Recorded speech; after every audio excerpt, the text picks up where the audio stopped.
BJP का प्रचार का काम करने का तरीका है, लेकिन जमीनी हकीकत कुछ और है।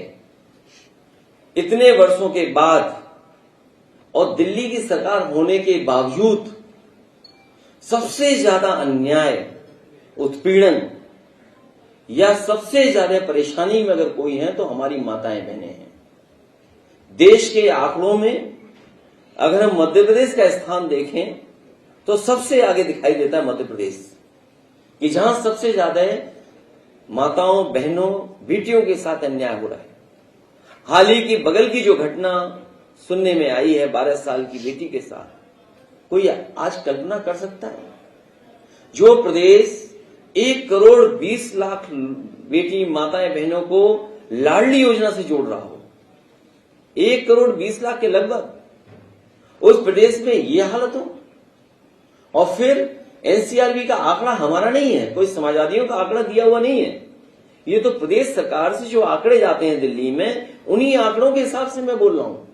आप सोचिए, 20 साल लगभग यहां पे सरकार और 10 साल दिल्ली की सरकार ने मिलकर के अगर यहां पे असुरक्षित और असुरक्षा की भावना दी है माता बहनों में, तो क्या तरक्की और क्या खुशहाली है।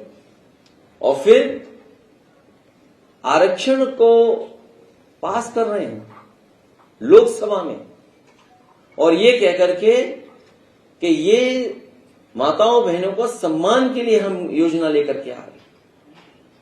बीजेपी के लोग इसको लेकर के धूमधाम से प्रचार कर रहे हैं कि हमने महिला रिजर्वेशन बिल लोकसभा और राज्यसभा से पास कर दिया है, लेकिन जब सच्चाई देश ने जानी तो न जाने कब ये लागू होगा।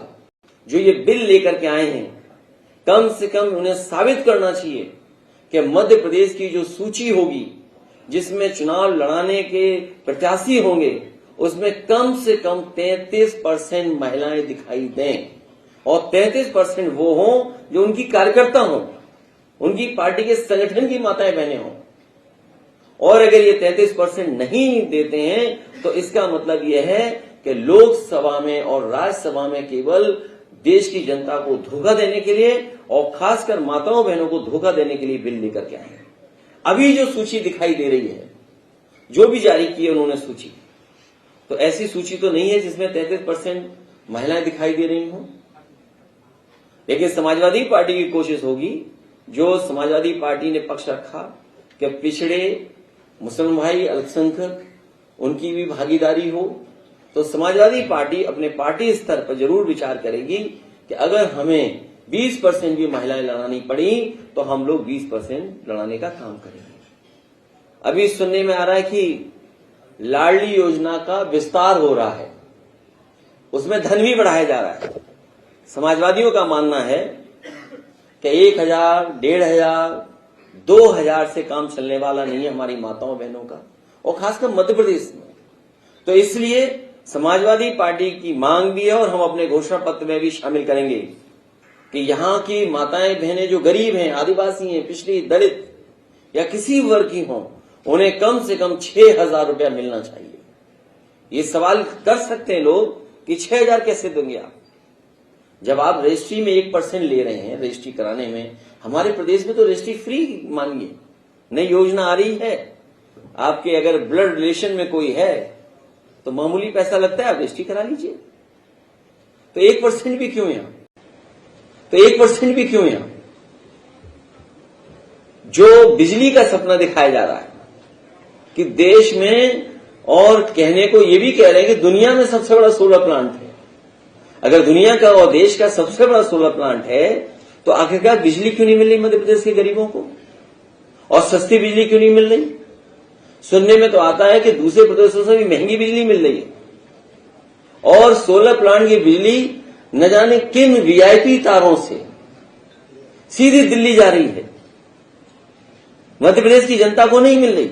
जमीन मध्य प्रदेश के लोगों की, सूरज मध्य प्रदेश के लोगों के जमीन पे आ रहा है, बिजली जो बन रही है सूरज की रोशनी से वो सीधे दिल्ली जा रही है, लेकिन यहां के लोगों को महंगा बिजली का बिल देना पड़ रहा है। किसान की आय दोगुनी की बात की, और दिल्ली के स्तर पे बात की गई कि हम सरकार में आ जाएंगे तो किसानों की आय दोगुनी कर देंगे।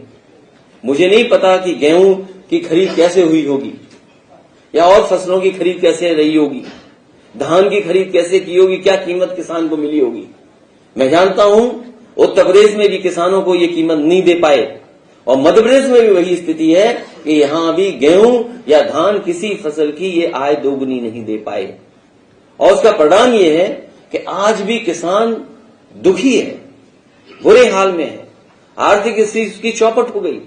और इन्होंने कुछ कंपनियों को लाइसेंस देकर के पूरा का पूरा गेहूं खरीदवा दिया, और इसलिए गेहूं खरीदा जा रहा है क्योंकि इधर बाजार में पैक्ड जो आटा है उसकी कीमत बढ़ गई है, पैक्ड जो आटा है उसका बाजार बढ़ गया, बिस्किट का बाजार बढ़ गया, ब्रेड का बाजार बढ़ गया।